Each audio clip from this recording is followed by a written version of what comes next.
Ficklin at coralificklin.com. Welcome Network, WYLCOME network.com, welcome.com, istudyguides.com, istudycards.com, and explain, ASKPLAIN.com.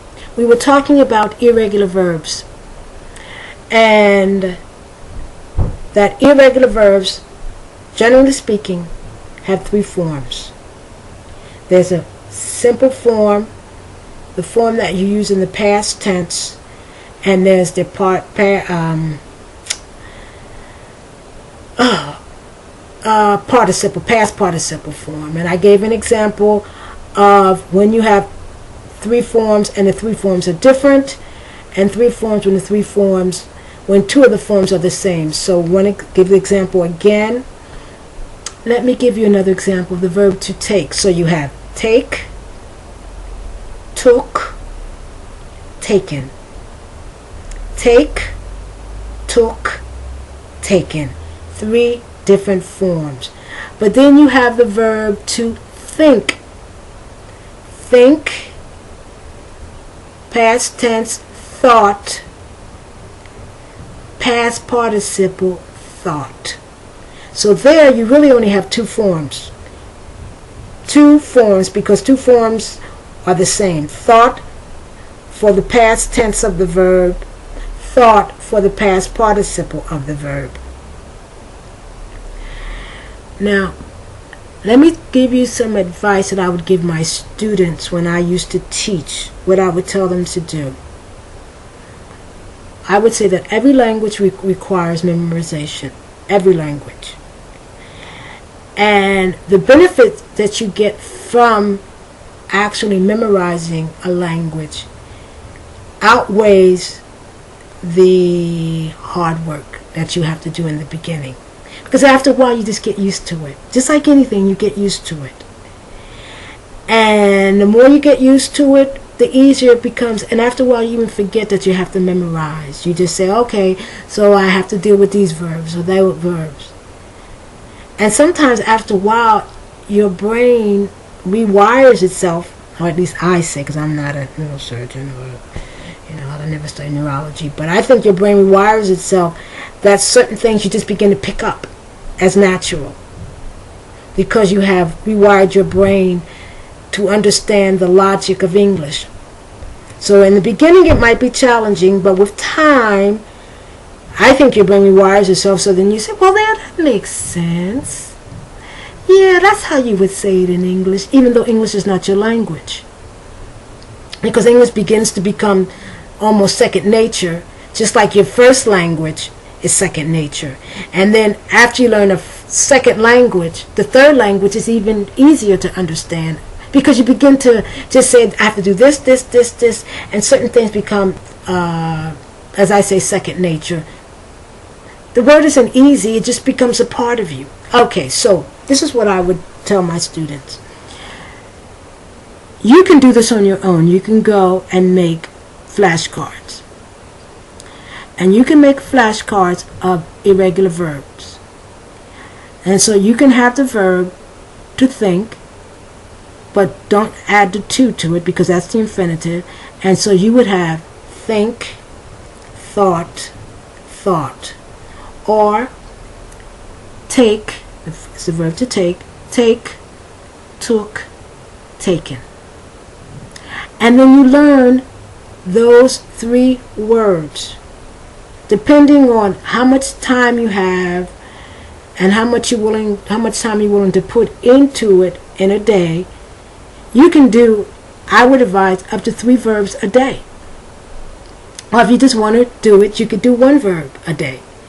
And in a week, you have 7 verbs under your belt. When you say you have something under your belt, that means that you have learnt 7 verbs. And they're different forms. And once again, as I said in the other video, these are the most important verbs in the English language. And a lot of people, including English speakers, at least in the United States, don't always know the correct form for the past tense, or don't always know the correct form for the past participle, so they'll say it incorrectly. Because English is a language, even though it's my language, I have to study it, just like you have to study Spanish or Norwegian or Dutch or Mandarin. I don't know if you study Cantonese, but Cantonese, Japanese, Swahili. It's like you have to study those languages in order to speak them, write them correctly. Well, we also have to study English, especially in the area of pronunciation. Especially when you talk about homophones and homographs and all those things. And if you don't have the opportunity, and I use the word opportunity because everyone has the opportunity to study, you don't know when a verb is irregular or irregular. So that's a good way of doing it. You study. You can put the verb in infinitive if you choose. Or you can put the word, let's say, to write. Let's say to write, okay? So you have the verb to write in your flashcard. Then you cross out the to, so you just have write. Then in the next flashcard you have wrote. I wrote a letter yesterday. Then in the next flashcard you can have written. I have written my mother many times. So what do you have? Write, wrote, written. Now you can make your own flashcards, or you can come on to our website, welcomenetwork.com, welcome.com, istudyguides.com, whatever. Anywhere. We also have one called Anywhere, and Anywhere is spelled, listen to this, see how it's spelled. The correct way you spell any is ANYWHERE, but we spell it INI. And if you pronounce INI, how do you pronounce it? Any. So it's Anywhere, but it's INIwhere.com. And you can download the irregular verbs. And you can study those. Instead of making your own, you can just come to one of our sites and download the irregular verbs. But let me give you one advantage of coming to our site. Especially if you're a Spanish speaker. I didn't do this in French. I didn't do it in Norwegian or Dutch. Sorry.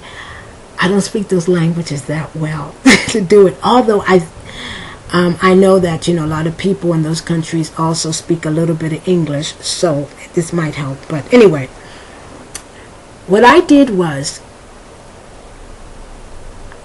irregular verbs are so important in English. The structure is a little bit challenging, but also many times the irregular verb has a lot of different meanings. The meanings are literal. That is, if you say fight, for example, the verb to fight, right? Luchar, right? You have the verb to fight. So literally you mean this, right? Pelear, luchar, no?